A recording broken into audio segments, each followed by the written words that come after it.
Bienvenue sur l'Atlas des contes, un voyage à travers les histoires et légendes du monde entier.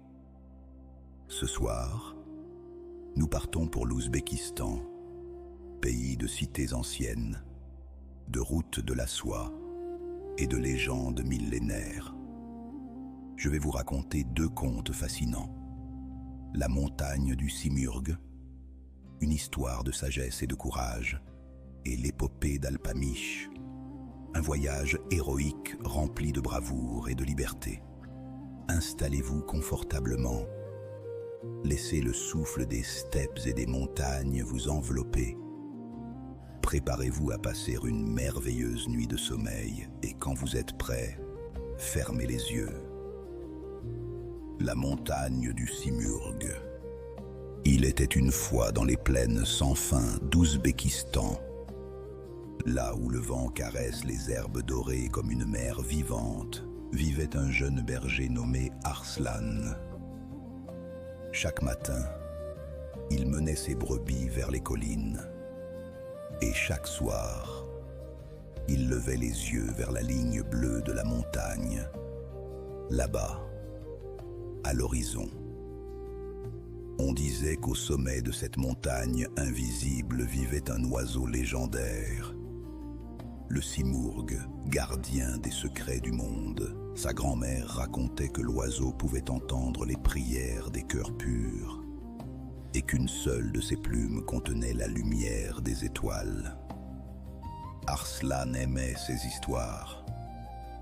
Quand le vent soufflait sur la yourte et que l'odeur du feu et du lait chaud emplissait la nuit, mais au fond de lui, il pensait que ce n'était qu'un conte. Jusqu'à ce soir-là, le désert dormait. Soudain, un chant s'éleva dans le ciel. Un son pur, vibrant, doux comme une larme d'or. Il leva les yeux et vit une lueur glisser parmi les nuages. Le lendemain matin, près du feu éteint, il trouva une plume d'argent, fine comme la brume du matin. Quand il la prit dans sa main, il sentit son cœur battre plus fort. Quelque chose l'appelait vers la montagne.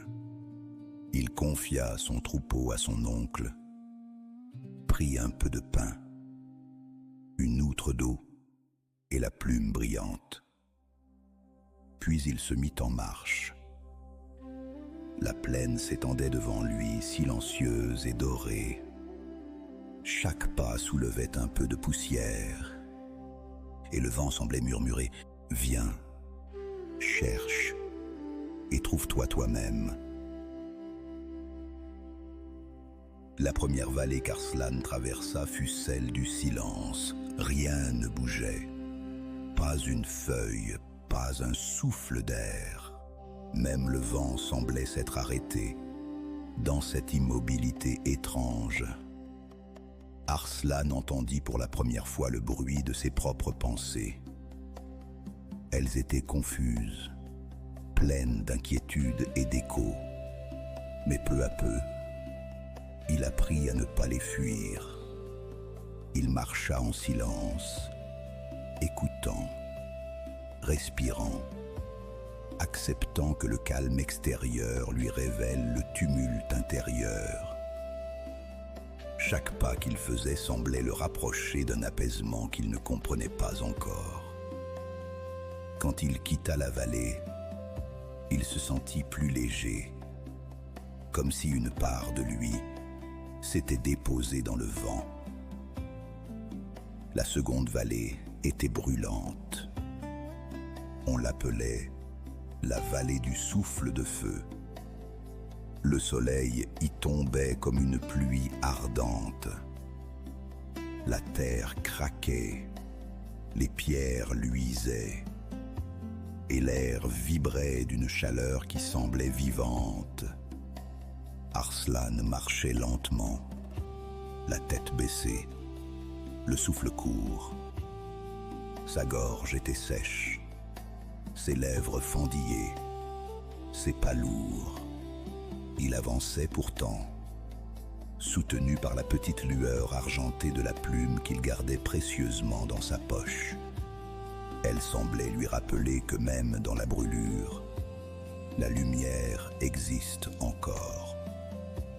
Un matin, il aperçut au loin une source claire qui scintillait entre les rochers.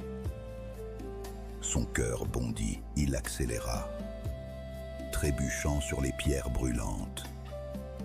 Lorsqu'il atteignit enfin la source, il tomba à genoux, tendit les mains et ne trouva que du sable. C'était un mirage. Le choc fut si fort qu'il resta là, immobile, les yeux baissés sur la poussière. Alors, il pleura. Pas de colère, pas de désespoir, mais d'un chagrin simple et pur. Ses larmes tombèrent sur la terre et formèrent une minuscule flaque. Dans cette flaque, le ciel se refléta, calme et bleu. Et dans ce reflet, Arslan vit d'abord le visage de sa grand-mère, puis celui du Simurgh. Une voix intérieure, douce et claire, murmura « Ce que tu cherches n'est jamais loin. Bois à ta propre lumière. » Arslan resta longtemps penché sur ce reflet, comme fasciné par la vérité qu'il venait d'entrevoir. Puis il se releva, le cœur plus tranquille, et reprit sa route. Le désert changea lentement autour de lui. Les dunes devinrent collines. La chaleur céda à la fraîcheur du soir. La troisième vallée s'ouvrait devant lui. C'était la vallée du reflet. La lune y montait haut dans le ciel, baignant tout de sa lumière argentée. Au centre, un lac dormait, si calme qu'on aurait cru un miroir posé sur la terre. Arslan s'en approcha lentement. Il s'agenouilla, se pencha au-dessus de l'eau et vit son propre visage. Mais ce n'était pas vraiment lui. Son reflet lui parlait. D'une voix basse, semblable au vent, il entendit « Tu cherches le Simurgh, mais le Simurgh sommeille déjà en toi. » Il resta longtemps immobile. Son cœur battait paisiblement. La lune se reflétait dans l'eau, et autour de lui, tout semblait respirer au même rythme que la terre. Le vent glissait sur le lac comme une main bienveillante. Il comprit alors que le voyage n'était pas seulement vers la montagne, mais vers lui-même. Les vallées qu'il traversait étaient celles de son esprit. Le silence, la soif, le reflet, chacune avait ouvert une porte. Quand l'aube finit par se lever, le ciel prit une teinte rose et dorée. Arslan se releva, encore émerveillé par la clarté du monde. Devant lui, très loin, la silhouette de la montagne apparut. Bleue, immense, lumineuse. Elle semblait l'attendre depuis toujours. Le vent se leva doucement, portant avec lui l'odeur de la neige et du ciel. Arslan posa une main sur la plume d'argent. Elle était tiède, comme si elle respirait. Et dans ce souffle, il crut entendre un murmure. « Continue ton chemin. Ce que tu cherches te cherche aussi. » Alors il sourit, ferma un instant les yeux et reprit sa marche vers la montagne. Son pas était léger, son cœur calme.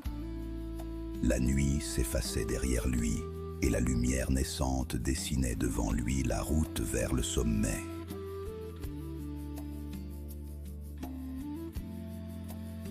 7 jours et 7 nuits, Arslan gravit la montagne. Les vents hurlaient autour de lui. La neige tombait comme de la poussière d'argent. Chaque pas était difficile, chaque souffle pénible. Mais dans sa poche, la plume luisait doucement comme une promesse silencieuse. Au sommet, le ciel s'ouvrit. Un silence profond s'abattit, si intense que le monde entier sembla s'arrêter. Dans cette lumière immobile apparut le simurgue. Immense, majestueux, ses ailes couvraient le ciel. Chaque plume semblait faite de feu et d'eau mêlée, et son regard était doux et infini. Arslan tomba à genoux. « Ô grand oiseau, dit-il, j'ai marché si loin pour te trouver. Enseigne-moi la vérité. » Le simurgue répondit d'une voix qui résonnait au-dedans de lui.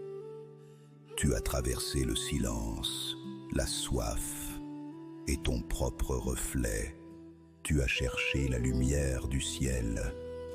Et pourtant, c'est ton cœur qui t'a guidé. Ce que tu appelles simurgue n'est pas un être extérieur, mais la part éternelle de toi-même. » Arslan sentit alors une paix immense, vaste comme le ciel. Le vent l'enveloppa doucement, et il comprit, sans mots, ce que signifiait le calme véritable.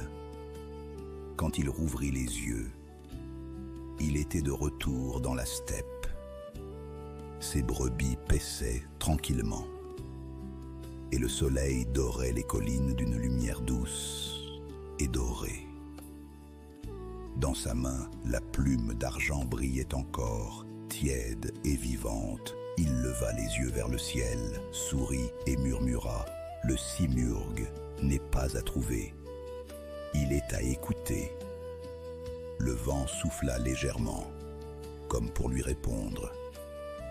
Et depuis ce jour, disent les anciens, quand le vent parcourt les steppes d'Ouzbékistan, on peut parfois entendre un chant léger, un murmure subtil qui traverse l'herbe et les collines. C'est le chant du simurgue, le chant de ceux qui se sont trouvés eux-mêmes. Arslan s'assit un moment, respirant profondément. Il sentit la montagne, le ciel et la plaine autour de lui se fondre en une seule harmonie. Tout était calme, tout était juste. Chaque brise semblait porter un message, un souffle de vérité intérieure. Il se releva, et pour la première fois depuis le début de son voyage, il marcha avec légèreté, comme si chaque pas n'était plus qu'une danse avec le vent et la lumière. Les steppes s'étendaient devant lui, infinies et silencieuses. Le ciel s'ouvrait à l'horizon, et la plaine brillait sous les rayons du matin. Arslan savait maintenant que le vrai voyage n'était pas seulement vers le sommet de la montagne, mais vers le sommet de son propre cœur. La plume d'argent continua de luire, petite étoile entre ses doigts, rappelant que la lumière qu'il cherchait se trouvait en lui depuis toujours. Et ainsi Arslan marcha à travers la steppe, accompagné du souffle du vent, portant avec lui le chant léger du simurgue. Chaque pas, chaque inspiration, chaque regard vers l'horizon rappelait la paix retrouvée, la lumière intérieure et le mystère doux et éternel de la vie.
d'Alpamish. Il était une fois sur les terres ouzbèques, là où la terre semble respirer au rythme du vent et du soleil, naquit Alpamish. Fils des plaines, il grandit sous le regard attentif des montagnes et le chant des rivières. Dès son plus jeune âge, il apprit à reconnaître le langage du vent, à suivre les pistes des animaux et à lire le ciel comme on lit un livre ancien. Sa force n'était pas seulement celle des muscles, elle venait de son cœur, de sa capacité à comprendre le monde qui l'entourait. Alpamish devint vite un jeune homme dont la présence remplissait les villages de la région. Large d'épaules, calme mais puissant, il possédait la patience d'un fleuve et le regard perçant d'un faucon. Chaque habitant qui croisait son chemin savait qu'il était digne de confiance, capable de protéger sa famille et son village contre les hommes cupides ou les bandits. C'est alors qu'il rencontra Jupar, une jeune femme à l'esprit vif et au courage tranquille. Leur rencontre fut comme une mélodie qui s'accorde naturellement. Deux êtres qui se comprennent sans parole, liés par une étincelle de respect et de tendresse. Leur mariage fut célébré avec des chants et des rires qui s'élevèrent dans la nuit étoilée. Les femmes tressaient les cheveux avec des fils d'argent, les hommes offraient des poèmes, et les enfants couraient autour des tentes en jouant à reproduire les exploits des anciens. Mais la joie fut de courte durée. Un Khan rival, avide de gloire et de pouvoir, observait la fête de loin. Dans la nuit, ses raideurs glissèrent silencieusement dans le camp, et Jupar fut enlevé. Alpamish se réveilla dans l'obscurité, sa main vide, le vent portant le murmure des sabots qui s'éloignaient. À l'aube, devant sa tente et la terre sacrée de ses ancêtres, Alpamish fit un serment. Il retrouverait Jupar, qu'importe la distance, qu'importe le danger. À ses côtés se tenait Kökbala, son cheval, au pelage châtain et aux yeux emplis d'intelligence. Le lien entre homme et cheval devint sacré. La force et l'endurance de l'animal seraient le prolongement de sa volonté et sa fidélité, un guide silencieux sur les routes de l'inconnu. Leur voyage débuta sur les plaines dorées, traversant des selons et des rivières, croisant des marchés où les caravanes du commerce de la soie animaient les rues de 1000 couleurs. Alpamish apprit à écouter, à observer, à gagner la confiance des habitants et à reconnaître ceux qui pourraient l'aider. Chaque rencontre, chaque sourire offert ou reçu, tissait une toile de soutien invisible mais puissante, nécessaire pour le défi à venir. Au fil des jours, Alpamish et Kökbala s'enfoncèrent dans les terres hostiles. Les mirages des plaines salées leur jouaient des tours. Les brigands guettaient chaque voyageur, et les montagnes gardaient jalousement leurs secrets. Mais Alpamish avait appris à ne pas se précipiter. Il savait que la force brute seule ne suffirait pas à vaincre un Khan qui connaissait la ruse et la peur. Il rencontra des voyageurs, des artisans et même des enfants qui lui offraient des informations sur le chemin de la forteresse. Un vieux forgeron lui parla d'un garde ivre qui laissait souvent le passage libre. Un marchand lui confia une carte dessinée à la lueur d'une lampe. Et un jeune garçon, admiratif de sa droiture, lui montra des passages secrets dans les collines. Chaque aide reçue était une pierre posée dans l'édifice de sa stratégie. Les nuits étaient fraîches et silencieuses. Sous un ciel étoilé, Alpamish partageait son pain avec les villageois, écoutait leurs histoires et apprenait la géographie de la région à travers le récit de ceux qui la parcouraient depuis toujours. Kökbala, vigilant et attentif, devinait les sentiers sûrs, esquivant les pièges et les passages dangereux. Arrivé enfin au contrefort de la forteresse du Khan, Alpamish observa ses murs imposants et ses tours menaçantes. Les hommes à l'intérieur n'étaient pas uniquement des soldats. Ils étaient protégés par la peur et l'argent. Il comprit qu'une attaque frontale serait désastreuse.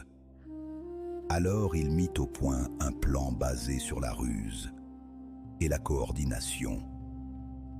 Une diversion fut organisée. De petits feux furent allumés sur les collines, attirant l'attention des gardes. Pendant ce temps, des caravanes traversèrent les routes secondaires, masquant l'approche de ceux qui entreraient dans la forteresse.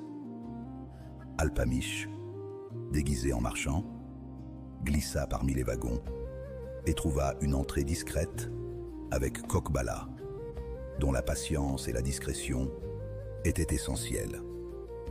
Chaque pas à l'intérieur de la forteresse était un test. Il rencontra des serviteurs fatigués, des marchands contraints de travailler et des gardes fatigués par des taxes trop lourdes.